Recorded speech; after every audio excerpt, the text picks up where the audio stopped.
thriller to be unfolded in theatres. And now, ladies and gentlemen, how should I introduce him? എന്ത് പറഞ്ഞാണ് ഞാൻ അദ്ദേഹത്തെ വേദിയിലേക്ക് സ്വാഗതം ചെയ്യേണ്ടത്? I can say he stands synonymous to hard work and excellence in the film industry. ഒരു പക്ഷേ cinema സ്വപ്നം കാണുന്നവരെ മാത്രമല്ല ഏതൊരു വ്യക്തിയെയും ഇൻസ്പയർ ചെയ്യുന്ന പേഴ്സണാലിറ്റി തന്നെയാണ്. ബിക്കോസ് സ്വപ്നം കണ്ടത്, ഡ്രീം ചെയ്തത്, പാഷൻ, അത് എത്രത്തോളം ഹാർഡ് വർക്ക് ചെയ്താണെങ്കിലും അത് അച്ചീവ് ചെയ്യുമെന്നുള്ളൊരു സ്ട്രോങ് മോട്ടീവ്, അത് അച്ചീവ് ചെയ്യുക, അതിൽ സക്സസ്ഫുൾ ആയിട്ട് നിലനിൽക്കുക, that is truly inspiring and absolutely mind blowing. പ്രഭുവിൻ്റെ മകൻ എന്ന സിനിമയിലൂടെ തുടങ്ങി ABCD, ഗപ്പി, മൊയ്തീൻ, 2018 ഏറ്റവും ഒടുവിലായി ARM എന്ന ചിത്രത്തിലൂടെ മലയാള സിനിമയുടെ യശസ് തന്നെ ഉയർത്തിയ, മലയാള സിനിമയുടെ ഗ്രാഫ് തന്നെ ഉയർത്തിയ നമ്മുടെ സ്വന്തം super hero, ladies and gentlemen, the super hero, now the pan-Indian star, the one and only Tobino Thomas. Let's give it up for Tobino Thomas as he is coming on stage to speak more about the upcoming film Identity. Yes. Superhero, ഇപ്പോൾ pan-Indian star, like I said, we are all very proud. മലയാള സിനിമയുടെ യശസ് ഇത്രത്തോളം ഉയർത്തി ARM എന്ന cinema, like how should we express our gratitude for that? നമ്മളെല്ലാവരും equally പ്രൗഡായൊരു cinema തന്നെയാണ്. Now here you are once again with identity. We are very happy for you. We are very very proud to see your success in the film industry. So നമ്മുടെ super ഹീറോയ്ക്ക് mike കൊടുക്കട്ടെ. Hello, എല്ലാവർക്കും നമസ്കാരം. പരിപാടിയുടെ length കുറച്ച് നീണ്ടു പോകുന്നുണ്ട് അല്ലേ? എന്നാലും എനിക്ക് ഒരു 2 വാക്ക് പറയണം എന്നുണ്ട്. ഈ സിനിമ തീർച്ചയായിട്ടും സ്പെഷ്യലാണ്. അതിൽ ഒരു 2020 മുതൽ ഒരു സ്ക്രിപ്റ്റ് ഉണ്ട്, ഞാനത് കംപ്ലീറ്റ് ചെയ്തിട്ട് വരാം എന്ന് പറഞ്ഞിട്ട് 2022 എൻ്റെ അഖിൽ. അപ്പോൾ അഖിൽ ആ സമയം മുതൽ 2020 മുതൽ വർക്ക് ചെയ്യുന്ന ഒരു സബ്ജക്റ്റാണിത്. അപ്പോൾ ഇതൊരു സിനിമയായിട്ട് ഇപ്പോൾ റെഡിയാവുന്നു, അടുത്ത മാസം ഇറങ്ങാൻ പോകുന്നു എന്നൊക്കെ പറയുമ്പോൾ ഭയങ്കരമായിട്ടുള്ള ഒരു എക്സൈറ്റ്മെൻ്റ് ഉണ്ട്. ഇതങ്ങനെ ഒരു എടുക്കാൻ അങ്ങനെ എളുപ്പമുള്ളൊരു സിനിമയായിരുന്നില്ല. അത് ഡയറക്ടർക്കാണെങ്കിലും ഇതിൽ അഭിനയിക്കുന്ന ആക്ടേഴ്സിനാണെങ്കിലും കുറച്ച് നമുക്ക് നല്ല ഹെക്ടിക്കായിരുന്നു. കുറച്ച് അധികം സെറ്റപ്സിൽ കുറച്ചധികം സീനുകൾ അങ്ങനെ നമുക്ക് കുറേ ഷൂട്ട് ചെയ്യാനുണ്ടായിരുന്നു. നമ്മൾ ഈ എടുത്ത 131 ദിവസത്തിൽ ഒരു ദിവസം പോലും ഒരു റിലാക്സ്ഡ് ഷൂട്ട് ഉണ്ടായതായിട്ട് എനിക്ക് ഓർമ്മയില്ല. എല്ലാ ദിവസവും അത്യാവശ്യം ഹെക്ടിക്കായിട്ടുള്ള ഷൂട്ടും കാര്യങ്ങളൊക്കെ തന്നെയായിരുന്നു. അപ്പോൾ ഈ സിനിമയുടെ കാസ്റ്റിംഗ് ക്രൂ ഇതിനു വേണ്ടിയിട്ട് നല്ലപോലെ കഷ്ടപ്പെട്ടിട്ടുണ്ട്. പ്രത്യേകിച്ച് ഇതിൻ്റെ ഡയറക്ടറുടെ ഡയറക്ഷൻ ടീമാണെങ്കിലും ഇതിൻ്റെ ബാക്കിയുള്ള ടെക്നീഷ്യൻസ് ആണെങ്കിലും ആർട്ടുകാർക്കാണ് ഇതിനകത്ത് ഏറ്റവും കൂടുതൽ പണിയുണ്ടായിരുന്നത്. ആർട്ട് ഡിപ്പാർട്ട്മെൻറ്റിലെ ആളുകൾക്ക് നമുക്ക് പല പല സെറ്റുകളുണ്ടായിരുന്നു.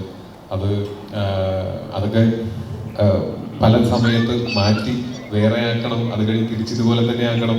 ഇതിനിടയ്ക്ക് ഫൈറ്റ് സീക്വൻസ് നടക്കുന്നുണ്ടെങ്കിൽ സെറ്റ് പൊളിയും, പിന്നെ ആ സെറ്റ് വീണ്ടും പണിയണം തുടങ്ങി എല്ലാ ദിവസവും നല്ല ഹെക്ടിക് ആയിട്ടുള്ള പണി ആ ഡിപ്പാർട്ട്മെന്റിലാണെങ്കിലും അല്ലെങ്കിൽ നമ്മുടെ അസിസ്റ്റന്റ് ഡയറക്ടേഴ്സ് ആണെങ്കിലും ഇപ്പോൾ കോസ്റ്റ്യൂമിലാണെങ്കിലും നേരത്തെ പറഞ്ഞതുപോലെ ഓരോരുത്തർക്കും ഓരോ സ്റ്റൈലിൽ അത് നിങ്ങൾക്ക് അതിൻ്റെ പോസ്റ്റേഴ്സൊക്കെ കാണുമ്പോൾ തന്നെ മനസ്സിലാവും.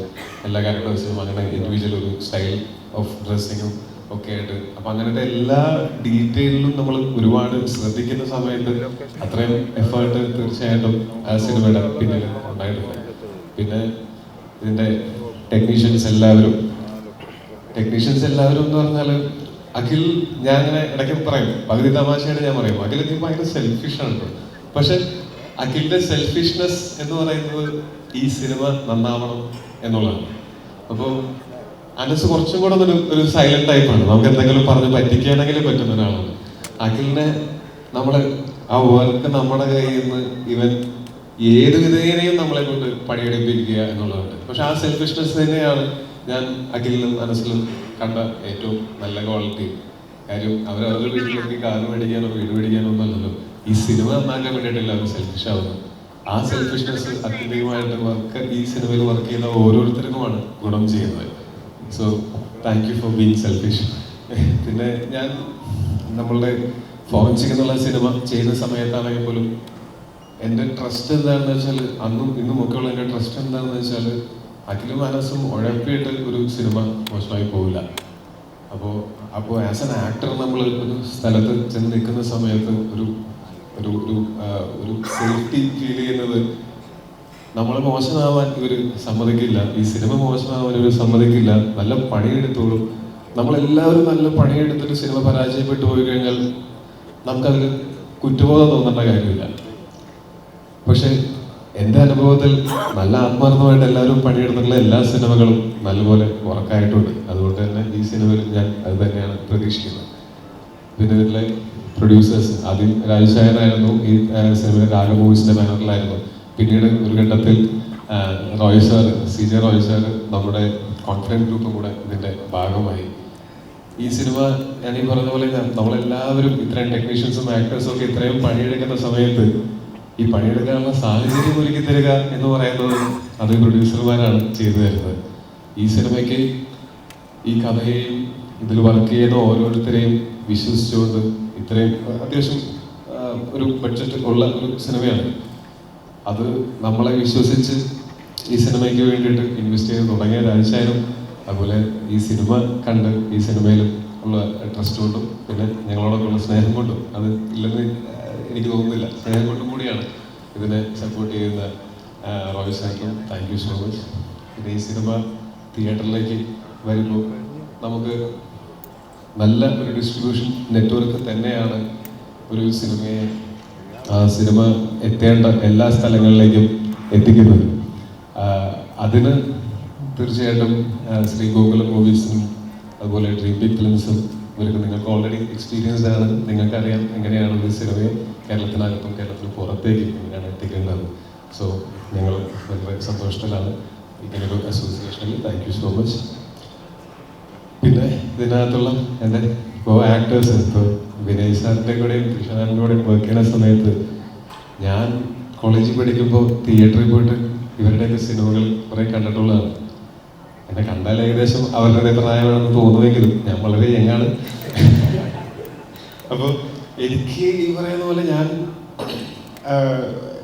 തന്നെ ആലോചിക്കുകയാണ്, നമ്മളൊരു സിനിമയിൽ അഭിനയിക്കുന്ന സമയത്ത് ഞാൻ പണ്ട് സ്കൂളിൽ പഠിക്കുമ്പോഴും അല്ലെങ്കിൽ കോളേജിൽ പഠിക്കുമ്പോൾ, സ്കൂളല്ല അത് ഭയങ്കര ഓറായിരുന്നു, കോളേജിൽ പഠിക്കുമ്പോൾ സിനിമകൾ കണ്ടുകൊണ്ടിരുന്ന അവരുടെയൊക്കെ കൂടെ നമ്മൾ ഇപ്പോൾ വർക്ക് ചെയ്യുന്നു എന്ന് പറയുന്ന സമയത്ത് സിനിമ വന്നിട്ട് 12 വർഷമായെങ്കിലും ഇപ്പോഴും എനിക്ക് അങ്ങനെ ഞാൻ ഓരോ തവണ എന്നെക്കാളും സീനിയറായിട്ടുള്ള ആൾക്കാരോട് വർക്ക് ചെയ്യുന്ന സമയത്ത് എനിക്ക് അത്രയും എക്സൈറ്റ്മെൻ്റ് ആണ്. ആ എക്സൈറ്റ്മെൻറ്റ് തീർച്ചയായിട്ടും ഉണ്ടായിരുന്നു. പക്ഷേ ഇവർ ഭയങ്കര ഫ്രണ്ട്ലി ആയിരുന്നു. ലൊക്കേഷനിലാണെങ്കിലും നമ്മൾ നോക്കുന്ന സമയത്ത് മറ്റ് വലിയ ഇൻഡസ്ട്രികളിൽ നിന്ന് നമ്മുടെ ചെറിയ ഇൻഡസ്ട്രി എന്നേ പറയുന്നുള്ളൂ, മോശം എന്ന് പറയില്ല, നമ്മുടെ കലക്കൻ ഇൻഡസ്ട്രിയാണ്. പക്ഷേ ബഡ്ജറ്റ് വൈസും അതിൻ്റെ മറ്റ് സെറ്റപ്പുകളുടെയൊക്കെ ഒരു ഇച്ചിരി കുറവ് നമുക്ക് ഉണ്ടെങ്കിലും അവിടെ അത്രയും കുറച്ച് എക്സ്ട്രാ ആയിട്ടുള്ള സൗകര്യങ്ങളൊക്കെ ഉള്ള ലൊക്കേഷനിൽ നിന്നൊക്കെ വന്നിട്ട് നമ്മളിവിടെ ചെയ്യുന്ന പണിയും നമ്മളുടെ എല്ലാവരുടെയും ആത്മാർത്ഥതയും കണ്ടിട്ട് നമ്മളിൽ ഒരാളായിട്ട് കൂടെ നിന്നതിന് വിനയ് സാറിനോടും കൃഷ്ണനാഥിനോടും വളരെയധികം നന്ദിയുണ്ട്. പ്രത്യേകിച്ച് വിനയ് സാറും ഞാനും ഈ സിനിമ ഞങ്ങൾ ഫോറൻസിക് എന്നുള്ള സിനിമയുടെ കാസ്റ്റിംഗ് ക്രൂ കുറേ പേര് ഇതിനകത്തുണ്ട്. അപ്പോൾ ഓൾറെഡി സുഹൃത്തുക്കളായിരുന്ന ആൾക്കാർക്ക് കൂടുതൽ സൗഹൃദങ്ങൾ ഉണ്ടാവാനായിട്ടും കൂടുതൽ ആ സൗഹൃദങ്ങൾക്ക് ആഴം കൂടാനായിട്ടും പിന്നെ പുതിയ ഇതുപോലുള്ള നല്ല സൗഹൃദങ്ങൾ ഉണ്ടാകാനായിട്ടും ഈ സിനിമ കാരണമായിട്ടുണ്ട്. ഞാൻ വർക്ക് ചെയ്തിട്ടുള്ള കോ-ആർട്ടിസ്റ്റുകളിൽ വളരെ അടുപ്പമുള്ള, എപ്പോഴും ഇടയ്ക്ക് അങ്ങോട്ടും ഇങ്ങോട്ടും വിളിച്ച് വിശേഷങ്ങളൊക്കെ പറയുന്ന, അതായത് ഞങ്ങൾക്ക് അങ്ങനെ ബാക്കി ലോക കാര്യങ്ങളെക്കാളും ഒക്കെ സിനിമയാണ് ഞങ്ങളെ ഏറ്റവും കൂടുതൽ ഞങ്ങൾ സംസാരിച്ച് ഒരു ദിവസം ഞങ്ങൾ ഷൂട്ടിൻ്റെ ഇടയ്ക്കുള്ള ഗ്യാപ്പുകളിലൊക്കെ നമ്മൾ ഒരു 5 മണിക്കൂർ സംസാരിക്കുന്നുണ്ടെങ്കിൽ 4.25 മണിക്കൂർ നമ്മൾ കണ്ട സിനിമകളും അല്ലെങ്കിൽ ആ സിനിമകളിൽ നമ്മൾ എക്സൈറ്റ് ചെയ്ത എലമെന്റ്സും പെർഫോമൻസസും എന്നൊക്കെ പറഞ്ഞിട്ട് ഈ സിനിമയിലെ ചില സീക്വൻസുകളിൽ എനിക്ക് അതെങ്ങനെ പെർഫോം ചെയ്യണം അല്ലെങ്കിൽ അതിനെ എങ്ങനെ മോഡുലേറ്റ് ചെയ്യണം എന്ന ഡൗട്ട് വന്ന സമയത്ത് എനിക്ക് വളരെ ഈസിലി അപ്രോച്ചബിൾ ആയിരുന്നു വിനയ് സാർ. വിനയ് സാറും അഖിലൊക്കെ കൂടെ ഇരുന്ന് നമ്മൾ അങ്ങനെയൊക്കെ ഡിസ്കഷൻ, അതായത് അതിൽ ആ സീനിൽ വിനയ് സാർ ഇല്ല എന്നിട്ടും കൂടെ അതിൻ്റെ ഒരു പ്രിപ്പറേഷനിലും ഡിസ്കഷനിലൊക്കെ കൂടെ വന്നിരുന്നു. അപ്പോൾ thank you so much for being a great friend. Thank you so much and a great co-artist. പിന്നെ ഞാൻ ഓരോരുത്തരോട് പറയാം കാര്യം, എന്തായാലും ലാസ്റ്റ് ഞാനാണല്ലോ സംസാരിക്കുന്നത്. അപ്പോൾ ഇതിൽ എൻ്റെ കൂടെ അഭിനയിച്ചിട്ടുള്ളത് എനിക്ക് ഏറ്റവും കൂടുതൽ സീനുകൾ ഉണ്ടായിരുന്നത് വിനയ് സാറും കൃഷ്ണനാഥുമായിട്ടായിരുന്നു. പിന്നെ ഗോപികയും അർച്ചന കവിയും ഇവർ രണ്ടുപേരായിരുന്നു. എൻ്റെ സിസ്റ്റേഴ്സാണ് ഇവർ രണ്ടുപേരും ഈ സിനിമയിൽ. നല്ല രസമായിരുന്നു ഷൂട്ടെല്ലാം. അത് ഈ പറയുന്ന പോലെ കുറേ നല്ല ഇതിനകത്ത് കഥ പറയാനായിട്ടുള്ള ഒരു ബുദ്ധിമുട്ട് എന്താണെന്ന് വെച്ചാൽ ഈ അഖിൽപ്പോഴും മനസ്കാരം സിനിമകൾ എടുക്കുമ്പോൾ അതിനകത്ത് ട്വിസ്റ്റും സസ്പെൻസും നിറച്ചുള്ള കാരണമുണ്ട് നമ്മളിതിന്റെ കഥയെ പറ്റിയിട്ട് സൈഡിൽ കൂടെയെങ്കിലും പോയി കഴിഞ്ഞാൽ ഇതൊക്കെ പൊളിയാനുള്ള സാധ്യതകളുണ്ട്. കഥയിലേക്ക് അധികം കിടക്കാൻ പറ്റില്ല. പക്ഷെ ഭയങ്കര നല്ല രസമുള്ള എക്സ്പീരിയൻസ് ആയിരുന്നു. പിന്നെ ധ്രുവനും ഈ പറഞ്ഞല്ലേ ഞങ്ങൾക്ക് ഒരുമിച്ച് ഞങ്ങൾ കുറേ വർഷങ്ങളായിട്ട് അറിയാം. ഞങ്ങൾ പണ്ടൊരു ജിമ്മിലാണ് വർക്കൗട്ട് ചെയ്തുകൊണ്ടിരുന്നത്. അന്ന് മുതൽ ഞങ്ങൾക്ക് പരിചയമൊക്കെ ഉണ്ട്. അപ്പോൾ ധ്രുവനുമായിട്ട് വർക്ക് ചെയ്യാൻ പറ്റി, അത് അടിപൊളിയായിരുന്നു. പിന്നെ നമുക്ക് ഒരുമിച്ച് സീൻ ഉണ്ടായിരുന്നില്ല. പക്ഷേ ഞങ്ങൾ ഇതേപോലെ അവൻ ലൊക്കേഷനിൽ വന്നപ്പോൾ കുറേ സംസാരിച്ചു. അടിപൊളി, ഓൾ ദി ബെസ്റ്റ്, എല്ലാം ഗംഭീരമായിട്ട് വരട്ടെ. പിന്നെ ഇതിനകത്ത് ഇന്നിവിടെ അജുവേട്ടൻ ഞങ്ങൾ ഒരുമിച്ചാലൊക്കെ എല്ലാ പടവും അടിപൊളിയാണ്. അത് ഭയങ്കര സന്തോഷമാണ്. നമ്മൾ വീണ്ടും വീണ്ടും ലൊക്കേഷനുകളിൽ കാണുമ്പോൾ നമുക്ക് പറയാനുള്ളത് കഴിഞ്ഞ നമ്മൾ ഒരുമിച്ച് വർക്ക് ചെയ്ത സിനിമകളുടെ സക്സസിൻ്റെ കഥകളാണ് എന്ന് പറയുന്നത് വളരെ രസമുള്ളൊരു ഫീലിംഗ് ആണ്. അപ്പോൾ അടിപൊളി, താങ്ക് യു സോ മച്ച്. ഇനിയും കുറേ എണ്ണം ചെയ്യണം. ഈ സിനിമ നമ്മൾ ഇതുവരെ ചെയ്തു വെച്ചാൽ ആ സക്സസ്സിലേക്ക് മുന്നോട്ട് കൊണ്ടുപോകട്ടെ. Thank you so much. പിന്നെ ഇതിനകത്ത് ഷമ്മി ചേട്ടനുണ്ട്, പിന്നെ സുജിത് ശങ്കർ അദ്ദേഹമുണ്ട്, പിന്നെ വിശാഖ് നായരുണ്ട്, മന്ദിരാബേദിയുണ്ട്. എനിക്ക് അവരായിട്ട് ഡയറക്റ്റ് ഒരു സീനൊന്നും ഉണ്ടായിരുന്നില്ല. പക്ഷെ മേ ബി ഇതിന് രണ്ടാം ഭാഗമൊക്കെ ഉണ്ടെങ്കിൽ ചിലപ്പോൾ ഒരു ഏറ്റുമുട്ടേണ്ടി വരുമായിരിക്കും. പിന്നെ അതുപോലെ വിശാഖ് നായരുണ്ട്. പിന്നെ ആരൊക്കെയാണ് ചെയ്തിട്ടുള്ളത്? അർജുൻ കഥാകൃഷ്ണനുണ്ട്. ഇപ്പോൾ വിശാഖും അർജുനും ഒക്കെ ആണെങ്കിലും എൻ്റെ വളരെ അടുത്ത സുഹൃത്തുക്കളാണ്. അവരും ഈ സിനിമയിൽ ചെറുതും വലുതുമായിട്ടുള്ള കഥാപാത്രങ്ങൾ ചെയ്യാനായിട്ട് വന്ന മിക്കവാറും ആൾക്കാർ നമ്മളുടെ സുഹൃത്തുക്കളാണ്. സ്വാതിയുണ്ട് ഈ സിനിമയിൽ, സ്വാതി ദാസ് പ്രഭു. അങ്ങനെ ഈ സിനിമ നമ്മൾ ഈ പറഞ്ഞ പോലെ ഭയങ്കര ഹെക്ടിക് ഷൂട്ടായിരുന്നു എന്നുണ്ടെങ്കിൽ പോലും അതേസമയം തന്നെ ഈ സിനിമയുടെ ഓരോ ദിവസവും ഞങ്ങൾക്ക് അതിൻ്റെ ഞങ്ങളുടെ ഈ പറഞ്ഞ ഞങ്ങൾ ഡിസേർവ് ചെയ്യുന്ന ഫണ്ടും കിട്ടിയിട്ടുണ്ട്. അതിപ്പോൾ ഒരു ദിവസം ഭയങ്കര ഹെക്ടിക് ഷൂട്ടാണെങ്കിൽ അത് കഴിഞ്ഞൊരു 10-20 മിനിറ്റ് എല്ലാവരും കൂടെ വട്ടോട്ടിരുന്ന് വർത്താനം പറഞ്ഞ് തമാശയും പറഞ്ഞ് ഗുഡായിട്ടും പറഞ്ഞ് നമ്മൾ പോകുള്ളായിരുന്നു. അപ്പം അതും വളരെ ഇമ്പോർട്ടൻ്റ് ആണ്. അതുകൊണ്ട് തന്നെ ഈ സിനിമയുടെ ലൊക്കേഷൻ ഒരിക്കലും അങ്ങനെ ഇത് ഭയങ്കര ബുദ്ധിമുട്ടായിരുന്നു ഈ സിനിമ ചെയ്യാനെന്നുള്ള കാരണം കൊണ്ട് നമുക്ക് മറക്കാൻ ആഗ്രഹിക്കുന്ന ഒറ്റ ദിവസം പോലുമില്ല. എല്ലാ ദിവസവും നല്ല വൃത്തിയായിട്ട് ഓർമ്മയുണ്ട്. അതെന്നും ഓർമ്മയിൽ ഉണ്ടാവുകയും ചെയ്യും. ഭയങ്കര രസമായിരുന്നു. ഇതിനകത്തുള്ള പ്രത്യേകിച്ച് ഫോറൻസിക് മുതലുള്ളതാണ് ബോബിയാണ് ബാക്കി അന്യഭാഷയിൽ നിന്ന് വന്നിട്ടുള്ള ആൾക്കാരെ മലയാളം പഠിപ്പിക്കുന്നതിൽ പ്രധാനം, കൂടെ അതസും. അപ്പോൾ എല്ലാവർക്കും നല്ല കട്ടം പണിയായിരുന്നു. അതുപോലെ നമ്മളുടെ നിങ്ങളെന്താണ് എന്നെ കുറിച്ച് ചേട്ടന്തൊക്കെ വിളിക്കണം മിസ്റ്റർ? അനീസ്കാരെ ഞാൻ അനീസ്കാർ വിളിക്കുന്നു, പുള്ളി തിരിച്ചുകൊണ്ട് ചേട്ടൻ വിളിക്കുന്നു. മത്സരമാണ് അങ്ങോട്ടും ഇങ്ങോട്ടും, ആരാണ് ചെറുപ്പം എന്നുള്ളത്. ഞങ്ങള് ലൂക്കയിൽ ഒരുമിച്ച് വർക്ക് ചെയ്തിരുന്നു. അപ്പോൾ ലൂക്ക ഭയങ്കരമായിട്ട് ഒരു ആർട്ടിസ്റ്റിക് ആയിട്ടുള്ള കുറേ കാര്യങ്ങളുള്ളൊരു സിനിമ ആയതുകൊണ്ടും ഒരു ആർട്ടിസ്റ്റിൻ്റെ കഥ പറയുന്ന സിനിമ ആയതുകൊണ്ടും ഒരു ശരാശരി സിനിമയിലുള്ള ആർട്ട് ഡയറക്ഷനേക്കാൾ ഒരുപാടധികം വർക്കുള്ളൊരു സിനിമയായിരുന്നു. അതും വളരെ വൃത്തിയായിട്ട് ഫുൾ ഓഫ് ചെയ്തു അന്ന്. അതുകൊണ്ടാണ്, അല്ലാതെ ഞാൻ എവിടെയും പറഞ്ഞിട്ടൊന്നുമില്ല. നിങ്ങളുടെ വർക്ക് തന്നെയാണ് നിങ്ങൾക്ക് വേണ്ടി സംസാരിച്ചുകൊണ്ടിരിക്കുന്നത്. അടിപൊളിയാവട്ടെ, ഓൾ ദി ബെസ്റ്റ്. പിന്നെ ഗായത്രി നേരത്തെ പറഞ്ഞ പോലെ ഓരോരുത്തരുടെയും കോസ്റ്റ്യൂമിന് അത്രയും ഈ പറഞ്ഞ ഈ സീനുകൾക്കെല്ലാം ഇതിൻ്റെ ഒരു ലുക്ക് ആൻഡ് ഫീൽ നമ്മൾ നോക്കുന്ന സമയത്ത് ഇതിൻ്റെ കളർ പാലറ്റും എല്ലാം കൃത്യമായിട്ട് അത് കോസ്റ്റ്യൂംസിലാണെങ്കിലും ആർട്ട് പ്രോപ്പർട്ടീസിലാണെങ്കിലും എല്ലാത്തിലും വന്നാലാണ് നമ്മൾ ആ കാണുന്നത്. നമുക്ക് ആ കാഴ്ചയിൽ തന്നെ ഭയങ്കര ഇംപ്രസീവായിട്ടുള്ള ഒരു വിഷ്വൽ അവിടെ ഉണ്ടാകുന്നത്. അതിന് ഗായത്രി ഭയങ്കര എഫേർട്ട് എടുത്തിട്ടാണ് അറിയാം. Thank you so much. പിന്നെ ഇതിനകത്ത് ഇന്ന് വരാത്ത രണ്ടാൾക്കാരുണ്ട്. എൻ്റെ വളരെ പ്രിയപ്പെട്ട രണ്ടാൾക്കാരാണ് അഖിൽ ജോർജും അതേപോലെ തന്നെ ചമൻ ചാക്കോ. അഖിൽ എന്ന് പറഞ്ഞാൽ ഒറ്റ നോട്ടത്തിൽ ഭയങ്കര മടിയനാണെന്ന് തോന്നുന്ന ഒരു ബോഡി ലാംഗ്വേജും എന്നാൽ ഭയങ്കര കഠിനാധ്വാനിയാണ്. പക്ഷെ അത് അവരിപ്പോഴും അറിയില്ല.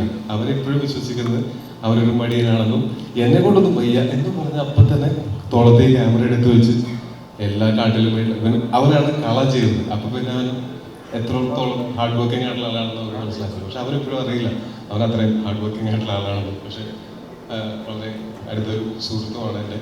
ഞങ്ങളൊരു 2011 ഒരുമിച്ച് അവൻ ഡയറക്റ്റ് ചെയ്തൊരു ഷോർട്ട് ഫിലിമിൽ ഞാൻ അഭിനയിച്ചിട്ടുണ്ട്. അങ്ങനെ തുടങ്ങുന്ന ഒരു സൗഹൃദമാണ്. അവിടെ നിന്നാണ് പിന്നെ ഞങ്ങൾ ഫോറൻസിക് ചെയ്തു, കള ചെയ്തു, 2018 ചെയ്തു, ഇപ്പോൾ ഐഡന്റിറ്റി ചെയ്തു. അതുപോലെ ചമൻ ഫോറൻസിക് സിനിമ ചെയ്യുന്ന സമയത്ത് ചമൻ ഒരു സ്പോട്ട് എഡിറ്റർ. അപ്പം അന്നേ ചമനെ എല്ലാവരും ശ്രദ്ധിക്കും, കാര്യം നല്ല സെൻസുള്ള ഒരു ചെറുപ്പക്കാരൻ എന്നുള്ള നമുക്ക് എല്ലാവർക്കും അറിയാം. അവനെ കുറെ കളിയാക്കുകയൊക്കെ ചെയ്യും നമ്മൾ, പയ്യനായതുകൊണ്ട്. ഇത് കഴിഞ്ഞ് നമുക്ക് കള എന്നുള്ള സിനിമ വന്നപ്പോഴത്തേക്കും കളയിലൂടെ ചമൻ എഡിറ്ററായി. ആ എഡിറ്ററായ ചമൻ പിന്നീട് ചെയ്ത സിനിമകൾ എന്ന് പറയുമ്പോൾ ഇപ്പോൾ 2018 ചെയ്തു. അല്ലെങ്കിൽ ഇപ്പോൾ ഞാൻ കഴിഞ്ഞ ആഴ്ച 2 ആഴ്ച മുമ്പ് ഞാൻ അവനെ മെസ്സേജ് പറയായിരുന്നു, എങ്ങനെയുണ്ടെന്ന ലൈഫ് ഇൻട്രസ്റ്റിംഗ് ആയില്ലേ, ഇപ്പം തിയേറ്ററിൽ ഓടുന്ന മുറ, ഹലോ മമ്മി, സൂക്ഷ്മദർശിനി എല്ലാത്തിനും എഡിറ്റർ നീയാണല്ലോ, ബാക്കിയുള്ള എഡിറ്റർമാർക്ക് കൂടെ ജീവിക്കണ്ടേ എൻജോയ്. അവനാണെങ്കിലും ഈ പറഞ്ഞ പോലെ വരും കാലങ്ങളിൽ ഇതിനേക്കാളും വലിയ വലിയ വിവരങ്ങളിലേക്ക് എത്താൻ സാധ്യതയുള്ള കഴിവുള്ള ഒരാളാണ്. അപ്പോൾ വളരെ സന്തോഷമുണ്ട് അവൻ തിരക്കുള്ള ഒരു എഡിറ്ററായി മാറി എന്ന് പറയുന്നത്. ആ വളർച്ച കാണാൻ സാധിച്ചത് സന്തോഷമുണ്ട്. പിന്നെ ആ സെറ്റിൽ പറയുമ്പോൾ സുശാന്ത്, അങ്ങനെ നമ്മളുടെ കുറേ ജാൻ, നമ്മുടെ സ്റ്റിൽ ഫോട്ടോഗ്രാഫർ, നമ്മൾ ആദ്യം വൈറസിലാണ് ഒരുമിച്ച് വർക്ക് ചെയ്തത്. അതുപോലെ മുമ്പ് വർക്ക് ചെയ്തിട്ടുള്ളവരുമായിട്ടുള്ള ഇതിപ്പോൾ ഞാൻ ഇവിടെ ഇരിക്കുന്ന ആൾക്കാരെ നിങ്ങൾക്ക് പറഞ്ഞാൽ അറിയാൻ സാധ്യതയുള്ള ആൾക്കാരെ പറ്റിയാണ് ഞാൻ കൂടുതൽ പറയുന്നത്. പക്ഷെ അതല്ലാതെ ഞാൻ ഇപ്പോൾ ഈ 50 സിനിമ, എൻ്റെ 51ാമത്തെ സിനിമയാണത്. ഇത്തരം സിനിമകളിൽ വർക്ക് ചെയ്തിട്ടുള്ള നമ്മുടെ പ്രൊഡക്ഷണൽ ചേട്ടന്മാരും ലൈറ്റ് ചേട്ടന്മാരും ഗ്രെയിൽ ചേട്ടന്മാരും തുടങ്ങി മേക്കപ്പില് ചേട്ടൻ, ഞാൻ ഏറ്റവും കൂടുതൽ സിനിമ ഒരുമിച്ച് വർക്ക് ചെയ്തിട്ടുള്ള മേക്കപ്പ് മാൻ അത് റോളക്സ് സേവിയറാണ്. അദ്ദേഹത്തിൻ്റെ കൂടെയുള്ള ആൾക്കാരും തുടങ്ങി എനിക്ക് പരിചിതമായിട്ടുള്ള മുഖങ്ങളായിരുന്നു അവിടെ ഏറ്റവും കൂടുതലുണ്ടായിരുന്നത്. നമ്മൾ ഇത്രയും ഒരു ദിവസത്തോളം ഇവരെല്ലാവരെയും കാണുകയും ഇതിലൊക്കെ ഇപ്പം സമയം സ്പെൻഡ് ചെയ്യുകയും ചെയ്യുന്ന സമയത്ത് പലപ്പോഴും ഞാൻ എൻ്റെ വീട്ടുകാരെക്കാൾ കൂടുതൽ സമയം സ്പെൻഡ് ചെയ്യുന്നത് ലൊക്കേഷനിൽ നിങ്ങളുടെ ഒപ്പമാണ്.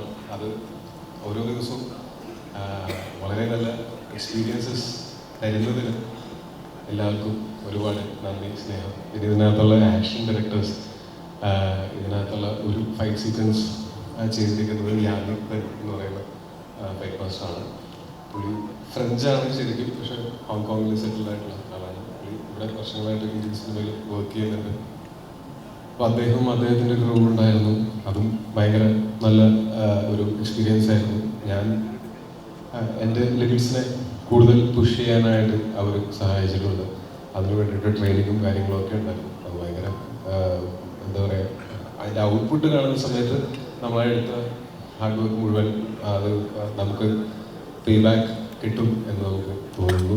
അതിലൊരുപാട് സന്തോഷം. പിന്നെ ഫീലിങ്സ് പ്രഭു, അദ്ദേഹം ഇപ്പോൾ ARM വരെയുള്ള ഇപ്പം ഞാനിപ്പോൾ ചെയ്തുകൊണ്ടിരിക്കുന്ന നരിവേട്ട എന്നുള്ള സിനിമ, അല്ലെങ്കിൽ കള, പിന്നെ നമ്മുടെ ഐഡൻറ്റിറ്റി, അങ്ങനെ നിരവധി സിനിമകളിൽ ഒരുമിച്ച് വർക്ക് ചെയ്തിട്ടുള്ള ആക്ഷൻ കൊറിയോഗ്രാഫറാണ് അദ്ദേഹവും ഗംഭീര വർക്കാണ് ഈ സിനിമയിൽ ചെയ്തിട്ടുള്ളത്. പുള്ളിയുടെ ടീമും അങ്ങനെ ഈ സിനിമയിൽ വർക്ക് ചെയ്തിട്ടുള്ള ഈ സിനിമയുടെ ഏതെങ്കിലും ഒരു സ്റ്റേജിൽ ഈ സിനിമയുടെ ഭാഗമായിട്ടുള്ള ഓരോരുത്തർക്കും ഈ സിനിമയിൽ കോൺട്രിബ്യൂട്ട് ചെയ്യാനായിട്ട് ഉണ്ടായിട്ടുണ്ട്. അവരെല്ലാവരും അവരുടെ കഴിവിൻ്റെ പരമാവധി ഈ സിനിമയ്ക്ക് വേണ്ടി കോൺട്രിബ്യൂട്ട് ചെയ്തിട്ടുമുണ്ട്. അത് കാരണം കൊണ്ട് തീർച്ചയായിട്ടും അവരോട് എല്ലാവരോടുള്ളൊരു നന്ദി പറയാൻ വേണ്ടി ഞാൻ ഈ സമയം ഉപയോഗിക്കുന്നു. ഒപ്പം ഇന്നിവിടെ വരികയും ഇത്രയും സമയം നമ്മളുടെ കൂടെ ഈ ഒരു ടീസർ ലോഞ്ച് ചടങ്ങിൻ്റെ ഭാഗമായിട്ട് ഇവിടെ ഉണ്ടായ നിങ്ങൾക്ക് എല്ലാവർക്കും നന്ദി. എല്ലാവർക്കും നല്ലത് മാത്രം വരട്ടെ. എല്ലാവർക്കും സന്തോഷവും സമാധാനവും സംതൃപ്തിയും എപ്പോഴും ഉണ്ടാവട്ടെ എന്ന് ആശംസിക്കുന്നു. ഒപ്പം തീർച്ചയായിട്ടും നിങ്ങളാണ് ഈ ഞങ്ങളുടെ സിനിമ ഇങ്ങനെ ഇന്ന ദിവസം ഇതിൻ്റെ ടീച്ചർ വരുന്നു അല്ലെങ്കിൽ ഇന്ന ദിവസം ഇറങ്ങുന്നു എന്നൊക്കെ ഉള്ളത് ആളുകളെ അറിയിക്കുന്നത് തീർച്ചയായിട്ടും മീഡിയയാണ്. അപ്പോൾ thank you so much for being here. ഇനി നിങ്ങൾ പരമാവധി തരത്തേക്ക് ഒരു സിനിമ വരുന്നുണ്ട്, ഗംഭീര പരിപാടിയാണ് എന്ന് നിങ്ങൾ ഒന്ന് തരത്തേക്കും. ആ വാർത്ത അത് ഒരു തെറ്റായ വാർത്തയായിരിക്കില്ല, കാര്യം പടം നല്ല പടമായിരിക്കും എന്ന് ഞങ്ങൾക്ക് ഏകദേശം ഉറപ്പുണ്ട്. പക്ഷെ അത് ഞങ്ങളെല്ലാം തീരുമാനിക്കേണ്ടത് സിനിമ കണ്ട് ഇഷ്ടപ്പെടുന്ന പ്രേക്ഷകർ തന്നെയാണ് അത് തീരുമാനിക്കുന്നത്. അപ്പോൾ എല്ലാവർക്കും ഒരുപാട് നന്ദി. Thank you so much. അപ്പോൾ ഇനിയും കാണാം.